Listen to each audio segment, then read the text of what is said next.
I have a theory that the most interesting autobiographies are the ones written by second-tier people. I'm not using second-tier in a derogatory sense, like second-rate. I mean it in a sense of hierarchy. When the people on the top tier tell their story, it's invariably boring. They have too much to lose by being honest.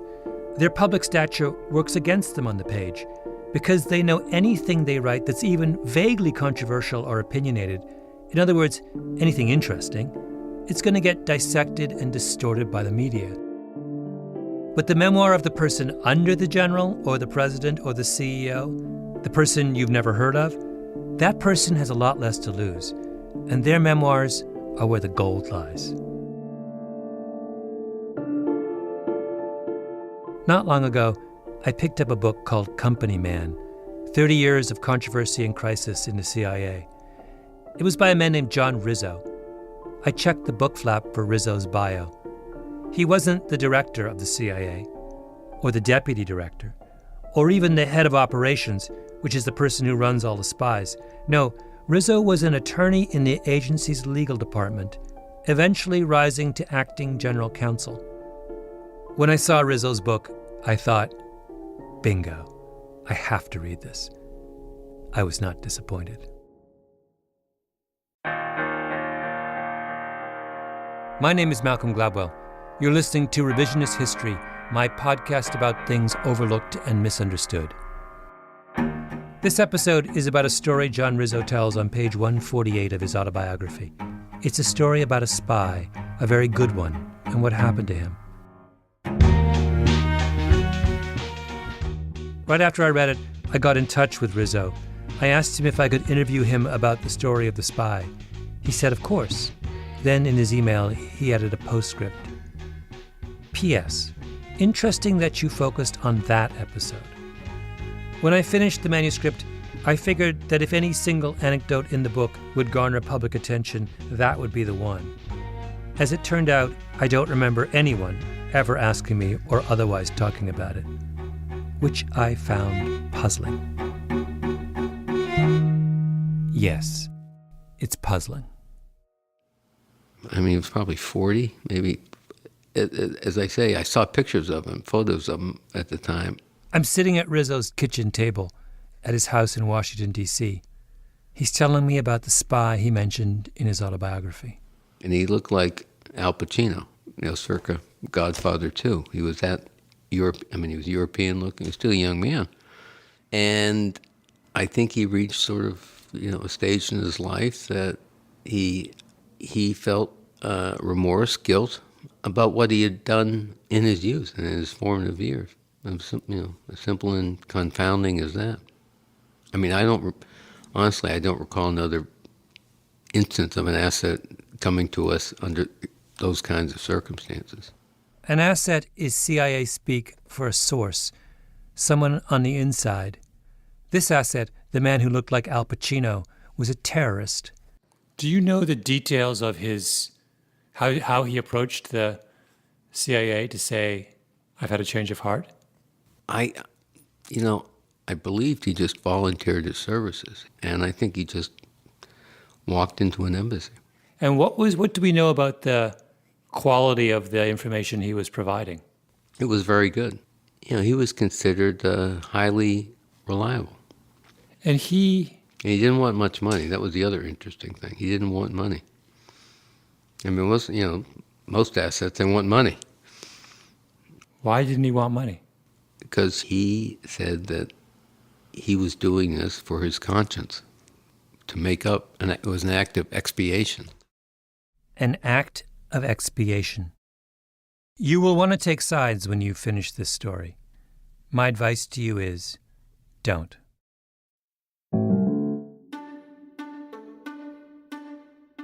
If you make a list of the greatest investigative reporters of the last generation, there's Bob Woodward at the top.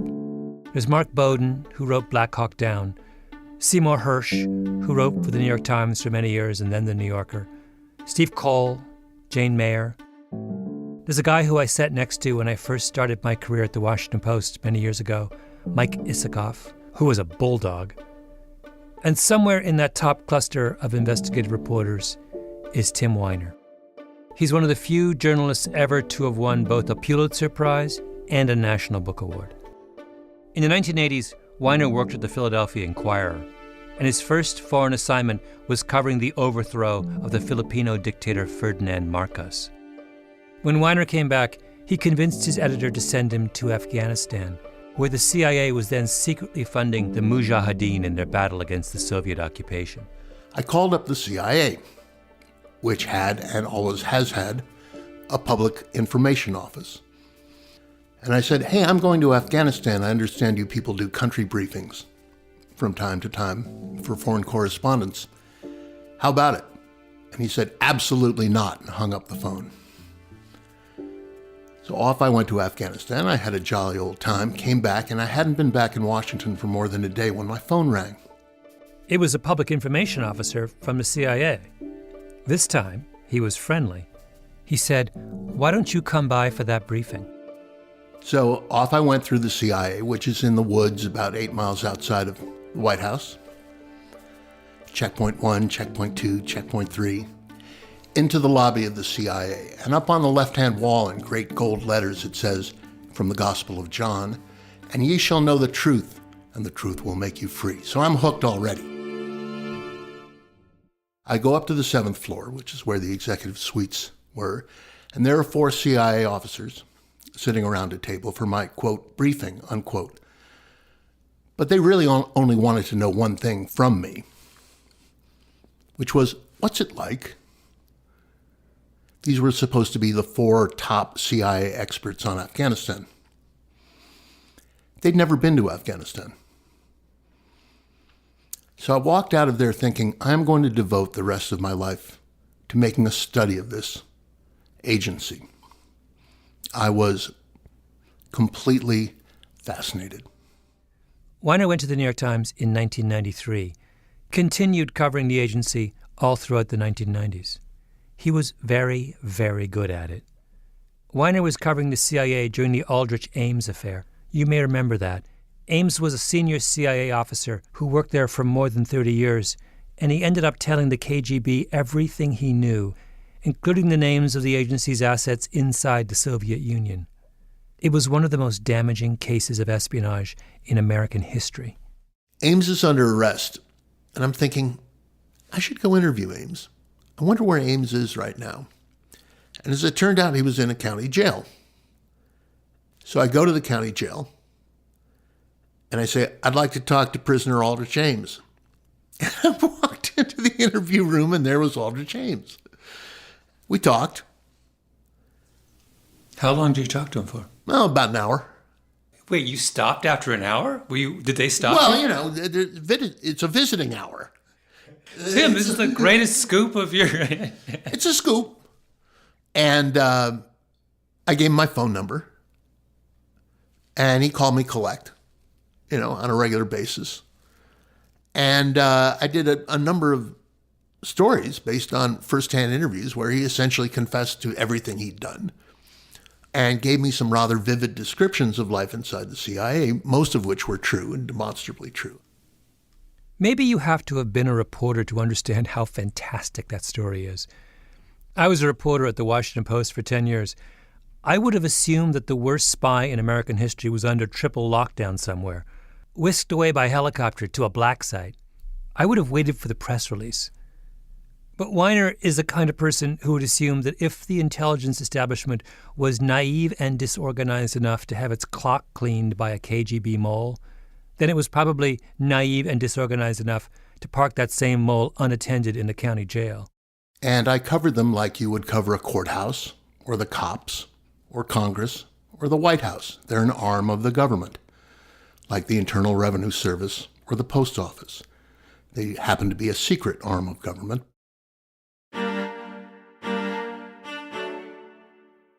Weiner would later write a book called Legacy of Ashes. That's how he won his National Book Award. It's an amazing book, easily the best history of the CIA ever written. Some people within the agency thought that Weiner was biased against them, that in his reporting, and particularly in Legacy of Ashes, he went on too long about what the agency had done wrong, and that he said too little about what the agency did right. I understand why they think that way, but I'm not sure that assessment is fair. Weiner is not biased. He's aggressive. You only have to meet him to understand that. He has one of those big, square, impressive heads, barrel chest, the kind of self-confidence that you have to have if you're in his line of work. He's a kind of relentlessness about him. I can't remember how many times we talked on the phone and went back and forth in emails before he agreed to sit down with me. He kept it up for weeks, clarifying, probing. Why do you want to do this story? What are your intentions? Weiner is aggressive because over the course of his career, he needed to be aggressive. It's not like the CIA puts out colorful brochures highlighting its latest initiatives. It's a secret agency. There's a man named Jeffrey Smith who will figure in this story as well. Smith used to be the general counsel for the CIA. He's very much a member of the intelligence establishment, genteel, bookish. He's now in private practice at one of the most prestigious of D.C. law firms, Arnold & Porter. And one of the things that Smith says is, it's a good thing for the agency that reporters like Tim Weiner are aggressive. The agency needs a free press. It keeps you honest. It's not unlike congressional oversight. If any government agency is asked to do something or is considering something, the CIA, you have to think, this is probably something that is going to have to be reported to our two oversight committees. How are they going to react? And what happens if it leaks? How do we explain what we're doing? And that question comes up all the time. And without a press, it wouldn't come up. So CIA needs. Yes. Yeah. Does the CIA always remember that? In the ranks, some people don't see it that way. As you get more senior, you do see it that way. And the senior people have to explain to the younger people as they're coming up through the ranks why that's necessary. Why do we put up with a hugely powerful agency like the CIA, with a budget in the tens of billions, doing things we know very little about? Because we're confident that if the CIA does something truly evil or stupid, the press will find out and let us know. Weiner lives by this idea. He devoted his career to it. What does the CIA look like in the absence of a free press? It looks like the KGB. We have a uniquely American problem here, Malcolm. We're trying to run a secret intelligence service in an open, democratic society. The Russians don't do that. The Chinese don't do that. Not even the British do that. We need to have a constant tug of war between a free press, a cantankerous press, a skeptical press, and the powerful institutions of our government. But there are going to be arguments. Believe me, there were arguments. He's the world's most wanted man, the son of a wealthy Venezuelan lawyer. His profession is spreading terror worldwide. He has links with groups like the most notorious terrorist of the 1970s and 1980s was a man named Ilyich Ramirez Sanchez, also known as Carlos the Jackal. He was born in Venezuela, but worked closely with a radical group called the Popular Front for the Liberation of Palestine, setting bombs, assassinating people. He was thought to be responsible for the deaths of more than 80 people. He played a role in the massacre of Israeli athletes at the Munich Olympic Games in 1972. Carlos the Jackal was almost as notorious in his day as Osama bin Laden was in ours. He was the subject of a massive international manhunt that went on for years. Finally, in 1994, he was captured in Sudan by French intelligence. How did they find him? Because of a tip from the CIA. Where did the CIA get its information? From a man who was once high up in the same world as the Jackal. The guy John Rizzo wrote about. The asset who looked like Al Pacino. Here's Rizzo again. Yeah, usually you work, case officers, work potential sources and assets for months or years before even pitching them to help. This guy just Just walked in. So yeah, I mean, at the time of his recruitment, there was a great deal of excitement, eagerness that this is one of the few guys, the best guy we have inside a terrorist organization. So you never met him, Never met him. but you saw a picture of him. Mm-hmm. And you say you describe him as looking like Al Pacino. There was something kind of glamorous about him, is that what? Yeah, sleek, dark hair, European looking. I mean, he was not your jihadi. I mean, he was westernized. Al Pacino helped the CIA find Carlos the Jackal. But by the following year, the summer of 1995, the CIA found itself in crisis. The Aldrich Ames scandal had devastated the agency's reputation. What's more, the Cold War was over. And since the CIA was essentially created to fight the Cold War, lots of people in Washington, serious people, wondered if the United States even needed the agency anymore. Then all kinds of stories broke about shady characters the agency was mixed up with in Central America. Murderers, drug dealers. It was the last straw. President Clinton brought in a new director, John Deutsch, with the mandate to clean house. Deutsch ordered what's called an asset scrub, a review of every spy, informant, and asset on the CIA payroll, with a specific emphasis on ethical considerations. As the CIA's general counsel, Jeff Smith was in the middle of it. Were there assets who had committed major felonies, human rights violations, or had attacked Americans? And so we added that dimension to the asset scrub that was currently underway.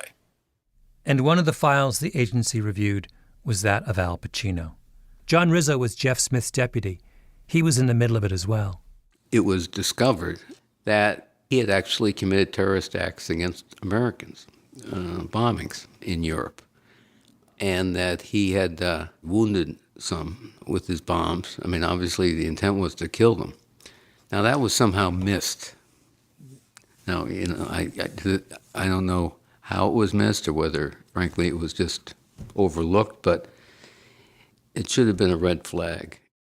You can imagine what some people inside the CIA thought of the asset scrub.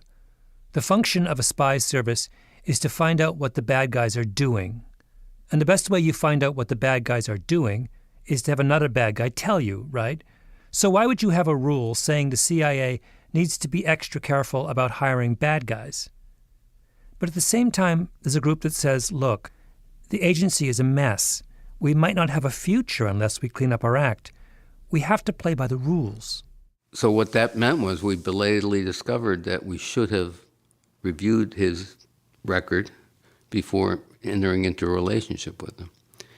And we should have actually gone to the law enforcement, the FBI, Department of Justice, at the outset, before we even began a relationship. And I would have been the guy to do it, was to go to justice at the outset. We did not do that.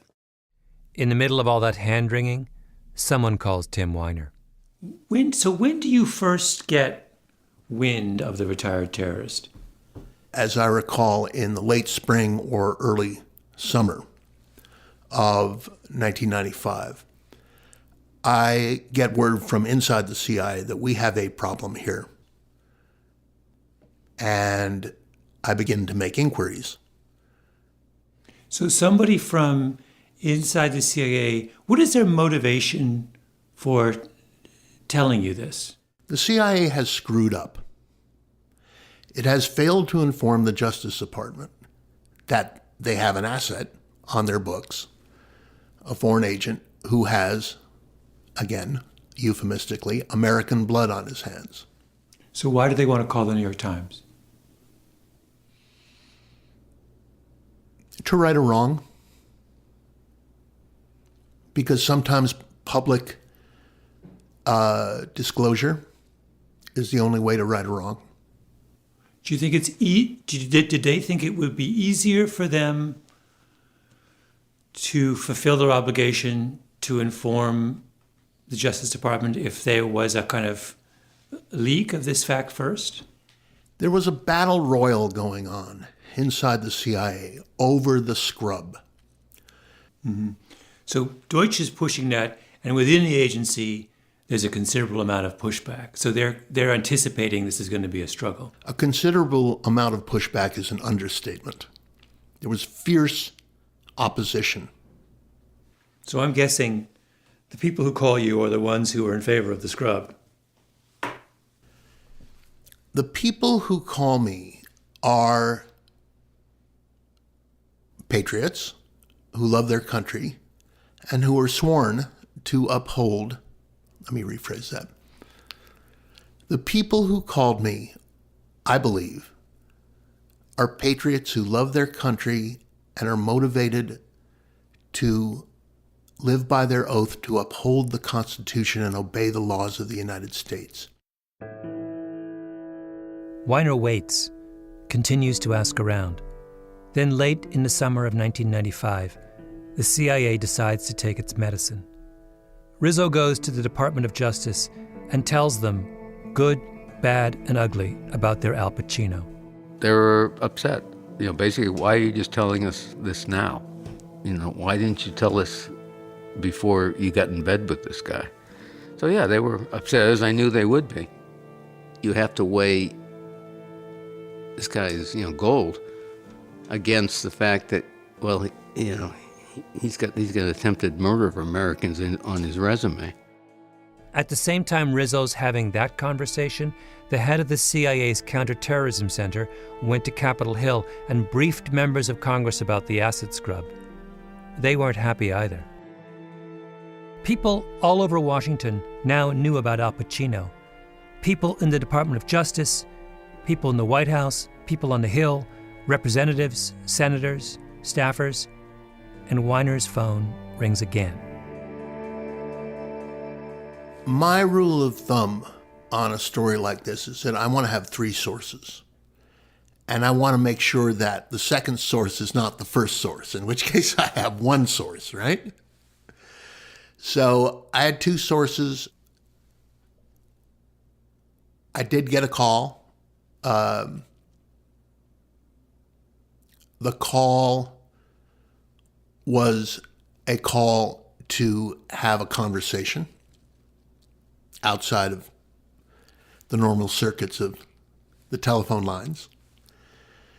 The conversation was with a member of Congress. At this point, I have 3 sources. Subsequently, there was a 4th who is an American diplomat, was an American diplomat at the time.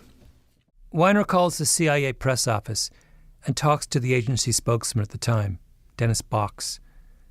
I met Box in a restaurant in Northern Virginia. And it was at that point where they said, this is not good. This is really going to put somebody at risk. And I said, well, let's invite him in and try to lay out for him, what the risk is. He sat in my office with the head of Counterterrorism Center. Yeah. And do you remember much, what was the nature of the conversation? Well, it was pretty straightforward.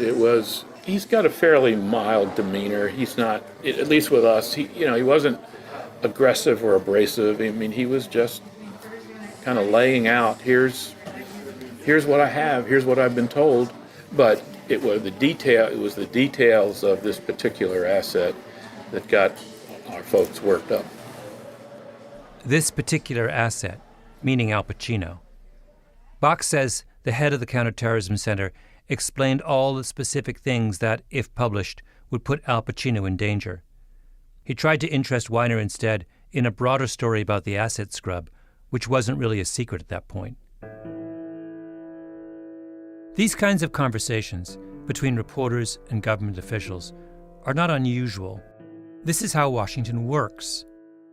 In the United Kingdom, there is something commonly known as a D notice, which is a government order issued to a media organization saying you shouldn't publish what you want to publish because it endangers national security.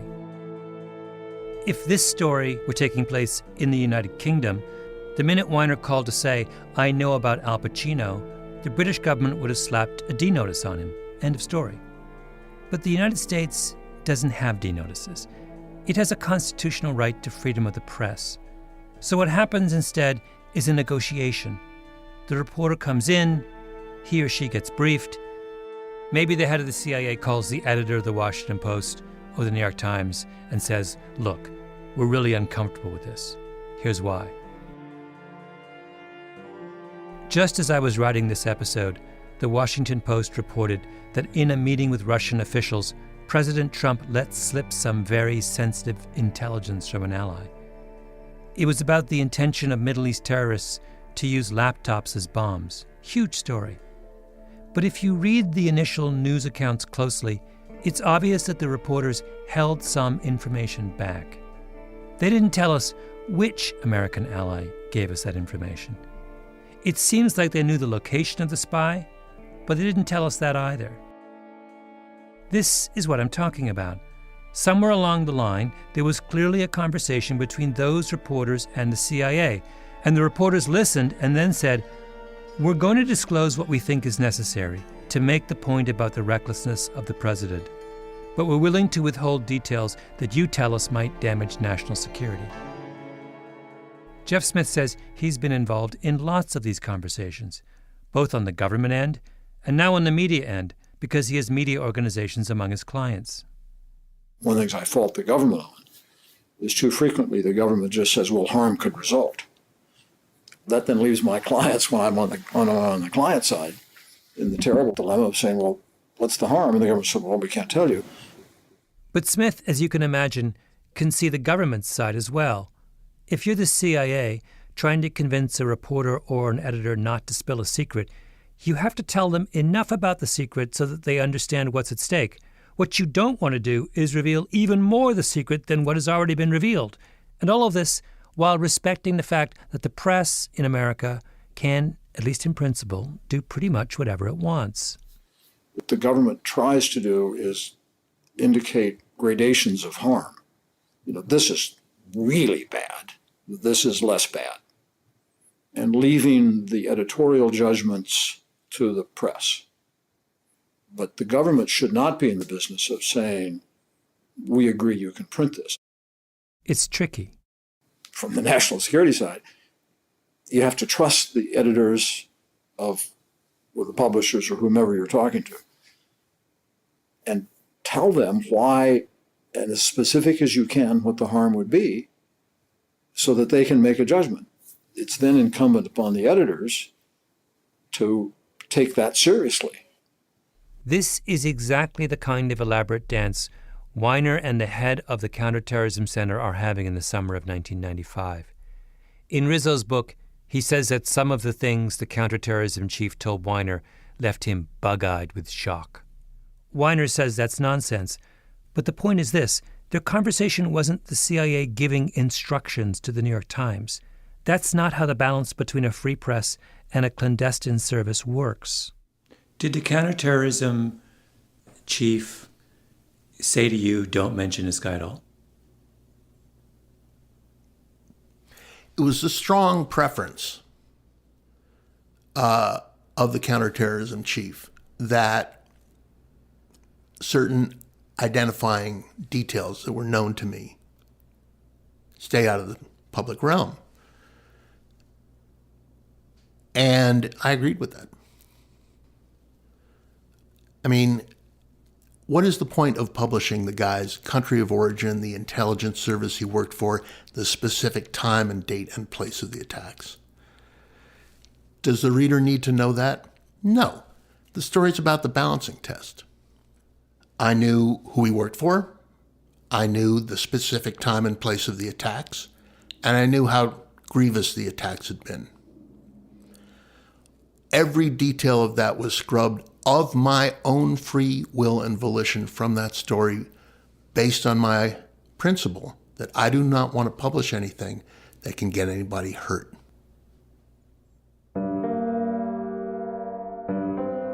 But Weiner made it clear to the CIA that he wasn't going to leave Al Pacino out of the story entirely. He was going to reveal that Al Pacino was the source who helped find Carlos the Jackal. That Pacino had, and I'm quoting from the story Weiner eventually wrote, a brutal resume. He had been involved in 2 bombings in Western Europe in the mid-1980s that had injured Americans. And he had only broken with his terrorist group in 1987. 4 separate people, someone inside the CIA, a congressman, a diplomat, and someone else in the know, had told Weiner about Al Pacino. Al Pacino was the person about whom the agency had failed to tell Congress and the Justice Department. From Weiner's perspective, Al Pacino was the story. Jeff Smith says that when he realized what Weiner intended to publish, his heart sank. What was in general, the feeling within the agency about the possibility of this story being written? Anger.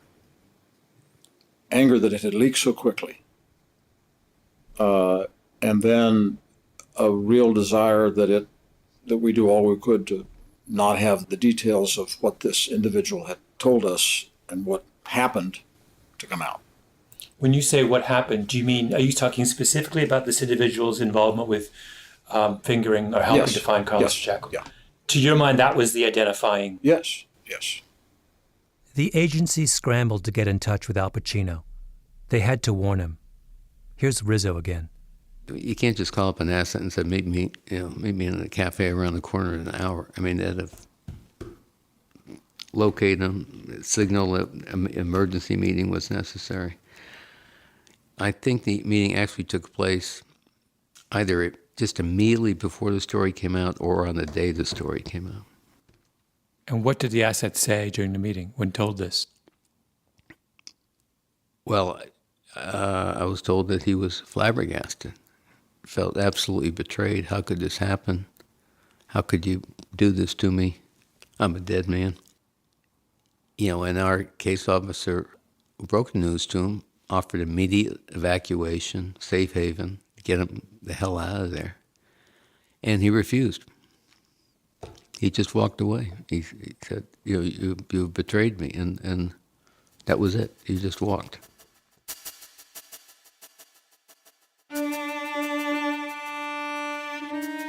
The story ran on August 21st, 1995, on the front page of the New York Times.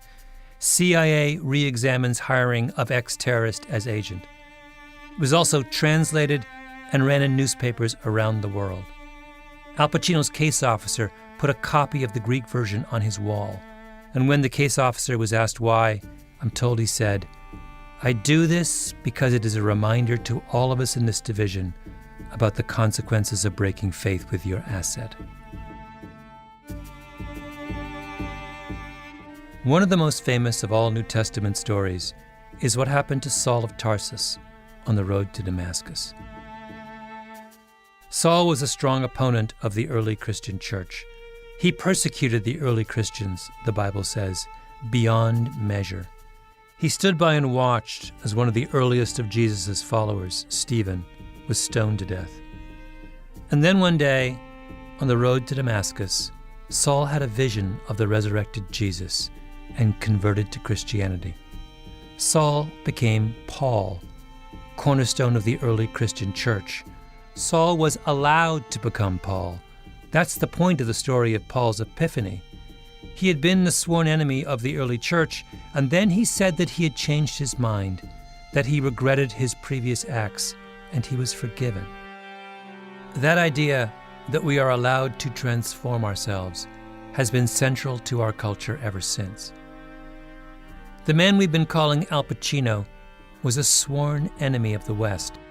He helped plant bombs in Western Europe that killed and injured innocent people. And then he had an epiphany.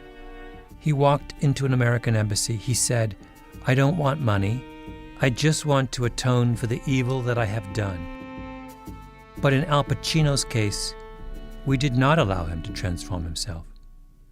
The CIA went to Congress and the Department of Justice to confess they had hired an ex-terrorist with a terrible past, even though he was an ex-terrorist who only came to us because he had repudiated his terrible past.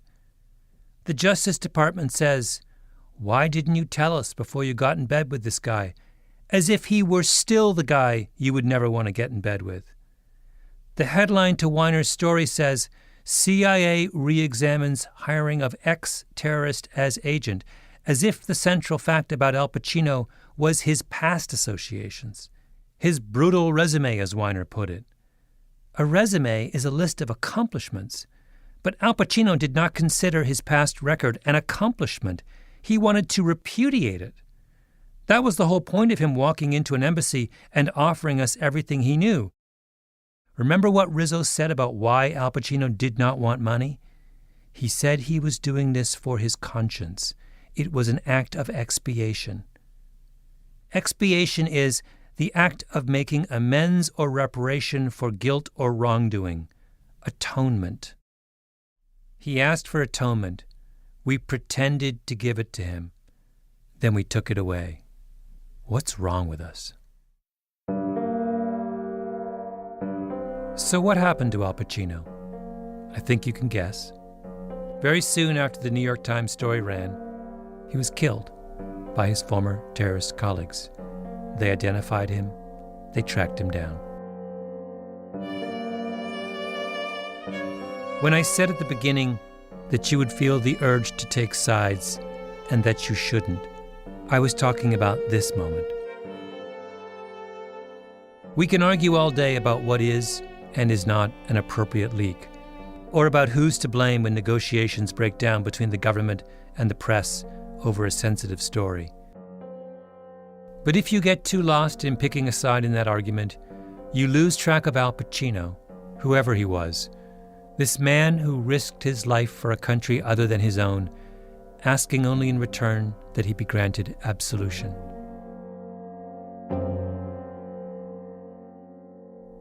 I never found out anything more about Al Pacino. There is apparently a long story about what happened to him and how he was killed, but it's still classified. The CIA people were only free to talk about Tim Weiner. Tim Weiner only wanted to talk about the CIA. I think there's a problem with that story, as Rizzo tells it, just as he thinks there's a problem with my story as published. I respect his right to his opinion. To Weiner, Rizzo was just blaming him for a problem of the CIA's own creation.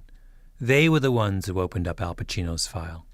If they hadn't screwed up their own procedures and arguably violated a presidential directive on how you handle a problem like this, then they wouldn't have had to go to the FBI and Capitol Hill, and I wouldn't have gotten my third and eventually my fourth source on this story. Where's the leak here? The leak is because the CIA violated its own guidelines and practices. And Mr. Rizzo, who is a good lawyer and a capable lawyer, has made a false and arguably defamatory argument here, which is that the New York Times got an asset killed. False and defamatory. One side puts the front page of the New York Times up on the wall. The other side says, "Don't blame me, I'm just the messenger." Can we at least agree that we should have forgiven Al Pacino his sins? And that however it happened, he was wronged? And maybe if you run a front page story about a man one day, and right after he gets killed, even if you don't think it was your fault exactly, maybe you should run a little explanation of what happened. Or even just have a moment of silence. A little bit of remorse. What was the reaction in-house at the New York Times to the story? Do you remember? The reaction in-house at the New York Times? There were a lot of page one stories about the CIA in that era. And I don't think that there was a major reaction at all. What happens after the story runs? Life goes on.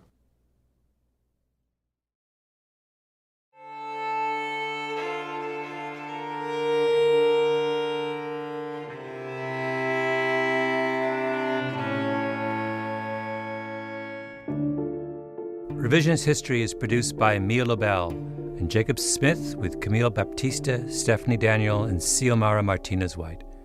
Our editor is Julia Barton. Flawn Williams is our engineer. Original music by Luis Guerra.